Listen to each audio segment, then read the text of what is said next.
Hey, what's going on, everybody? It's Mike from SneakerHistory.com, and I'm back with another video. Today, I want to share with you guys my experience when I went to Chicago this past weekend for an All-Star game.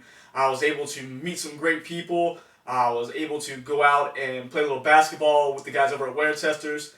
And without further ado, check out some of the clips.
Alright, guys, I hope you enjoyed those clips. And first off, I want to say shout out and thank you to Wear Testers and having me out for the basketball game. It was awesome to meet and play some little pickup ball with those guys. And also, as you guys can see from the video, I was able to get a new pair of Puma. So shout out to Puma for providing the sneakers for us for that basketball game. Huge thank you for that, and really appreciate that gesture. Now the sneaker that they were able to give us was the Puma collaboration with J.Cole and his label Dreamville. This is the Sky Dreamer, and this is the take on the 1985 Sky LX. It was a really cool way that they brought this shoe back to life, because they took an old high top model, which is very weird. They actually call this a mid if you look at the Puma description, but it's a very high top model, and they took it and modernized it with a lot of different material changes and of course cushioning changes. Now, first thing you'll notice, instead of going with that old school just all leather upper, they went into a more breathable mesh upper. And then of course with that mesh, they went ahead and guarded those high wear areas with a little fuse at the toe box. Aside from that, we have some nice suede along the Puma logo, along with a little suede on the side of the toe here. Same suede is going to go across the medial side here, and then we also have nice suede across the ankle strap. Now, the best material I think is going to be the leather surrounding the ankle collar and a little bit on some eye stays, and we're going to have really nice leather here, really nice leather again at those eye stays, and then the tongue, of course, is going to be also a nice white leather. The next thing we're going to look at is going to be the TPU heel cup. Very cool. Not only does it provide great support and great lockdown, but it's really nice the way they molded it. It's almost like a 3D printed one that they put on, but it's really thick. It's not just something for looks. It really does hold your heel into place, and it looks good while doing so, so I really can't complain about that at all. Now, to add on with some of that like cushioning and lockdown is going to be the inside, where we have like a molded sock liner here that really wraps around your ankle, and it just helps out with that heel cup to lock your ankle and lock your foot down into place. So really good, and also very comfortable on the inside. Now, next thing we're going to look at is going to be the foam used. It's going to be the Puma Pro foam. And that's going to be a full length foam here, and it's very bouncy, very cushioning, very responsive. I know most people, including myself, when you see this sneaker, you're like, man, it looks like it's going to be really stiff. But it's the complete opposite. I put this sneaker on the first time, right out the box, bouncy. Like, it was very responsive, felt good on court, was no break-in time whatsoever. I was very, very happy with that, very pleased to have not been just in pain and just trying to break in the shoe while I was playing ball. Now, along with the cushion being, just very nice and responsive, the fit's really good. I would say go true to size. I know I played in some Nike Elite basketball socks when I had these on, so it was actually a really snug fit, but it didn't hurt at any means. It felt nice. There was no issue with length or any tightness anywhere.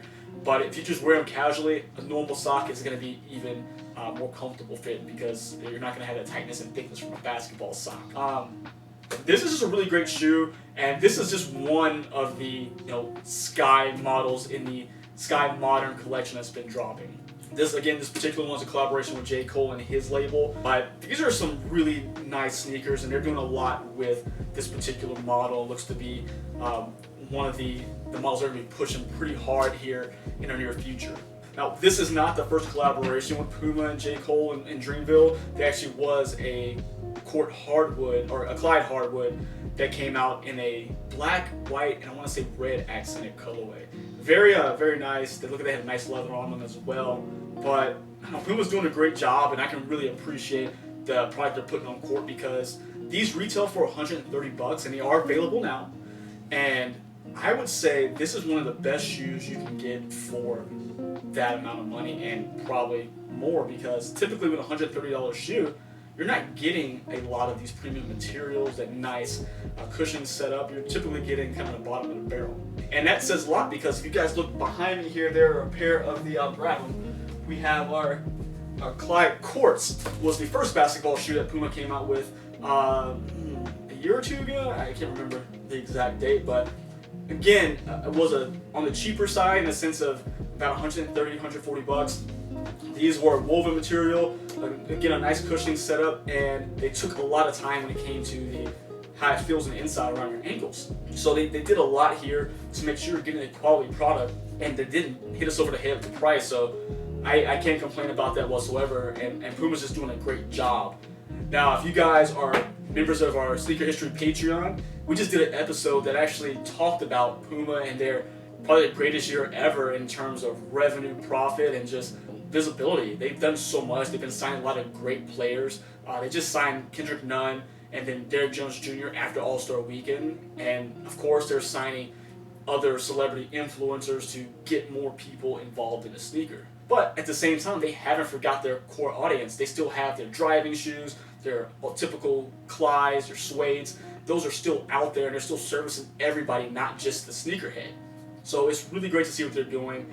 I mean, I'm looking forward to see what's to come because J. Cole actually had a RSX looking basketball sneaker on at the All-Star game, and it looked amazing. So hopefully we get better images of that soon.